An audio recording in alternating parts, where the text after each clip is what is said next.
ஐஸ்வர்யமுள்ள ஒருவருடைய நிலம் நன்றாய் விளைந்தது. ஐஸ்வர்யமுள்ள ஒரு மனுஷனுடைய நிலம் நன்றாய் விளைந்தது.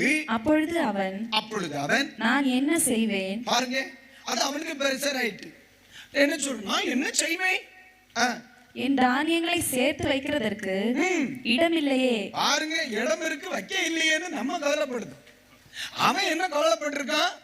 தோத்திரம் நிறைய வந்திருக்கு, வைக்க இடம் இல்லையேன்னு. நமக்கு இங்க ஸ்டோர் ரூம் இருக்கு, வைக்க தேங்காய் இல்லை.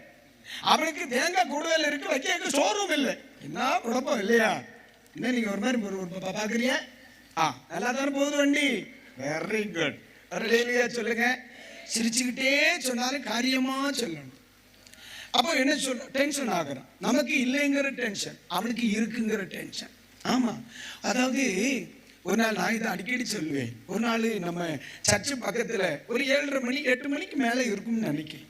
ஒரு 8 மணிக்கு மேல இருக்கும். நானும் ரோட்ல கார்ல வந்துகிட்டே இருக்கேன்.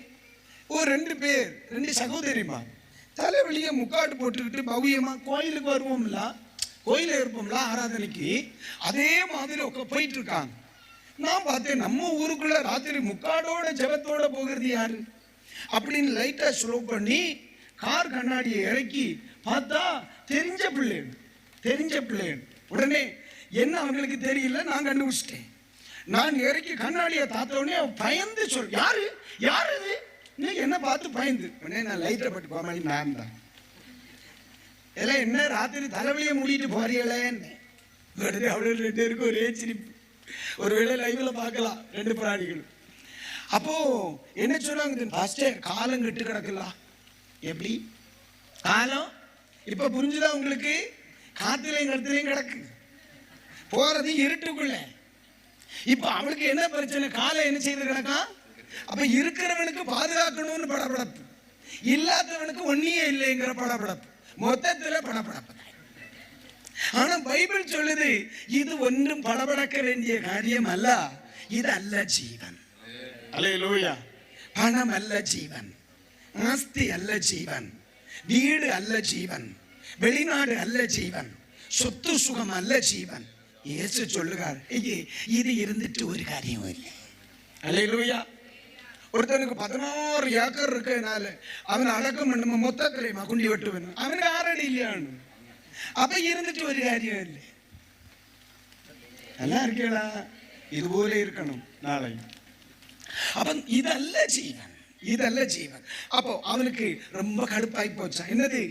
என்ன செய்வேன், வைக்க இடம் இல்லையேன்னு. அப்படிப்படி நான் ஒன்று செய்வேன். அடுத்த ஒரு யோசனை, நான் ஒன்று செய்வேன். என் களஞ்சியங்களை இடித்து, என் ஸ்டோர் ரூமை, உங்களுக்கு புரியுற மாதிரி சொல்றேன், ஸ்டோர் ரூமை இடித்து பெரிதாக கட்டி எனக்கு விளைந்த தானியத்தை என் பொருட்களையும் அங்கே சேர்த்து வைத்து பின்பு ஆத்துமாவே, பாருங்க எப்படி தனக்கு தானே பேசுறான்.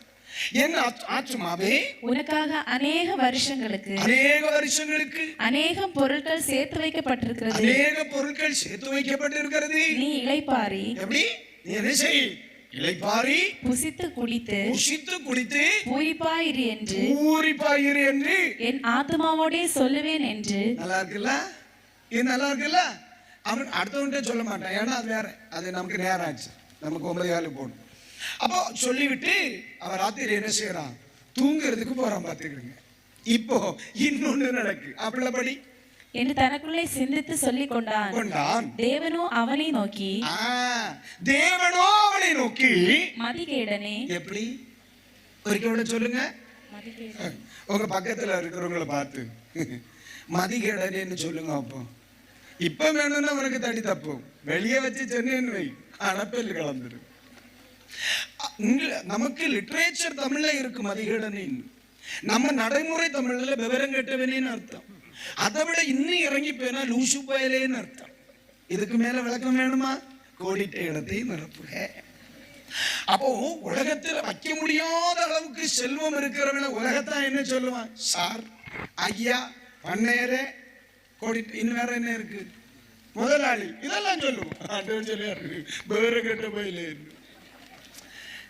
ஆண்டவருக்கு தெரியும். எடை வீடு நிறைய சொத்து இருந்தாலும் இது உனக்கு ஜீவன் அல்ல.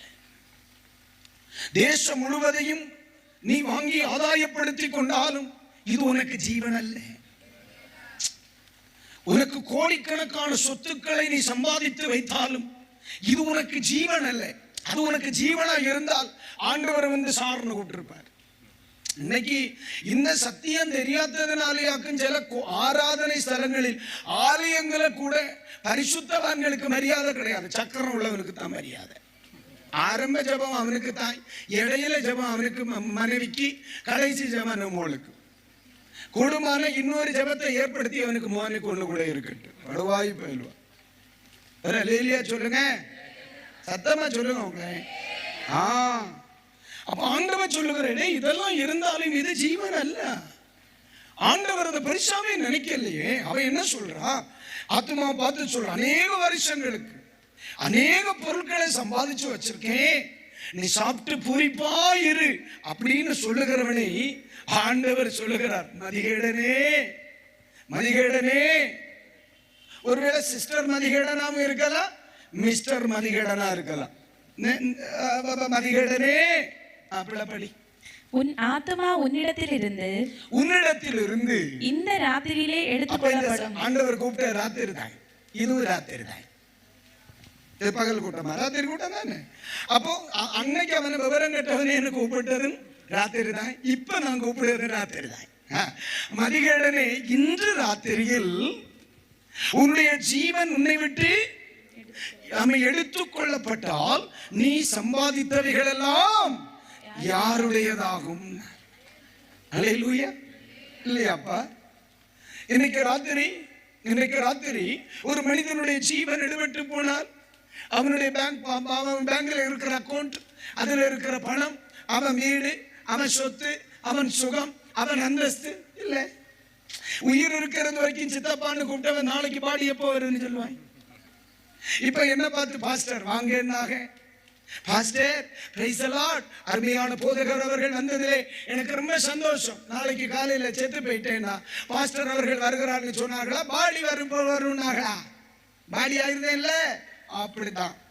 அதனால்தான் சொல்லுது, பிள்ளை உனக்கு எவ்வளவு சொத்து இருந்தாலும் சரி, எவ்வளவு சுகம் இருந்தாலும் சரி, எவ்வளவு அந்தஸ்து இருந்தாலும் சரி, எவ்வளவு மேன்மை இருந்தாலும் சரி, இது ஒன்றும் உனக்கு ஜீவன் அல்ல.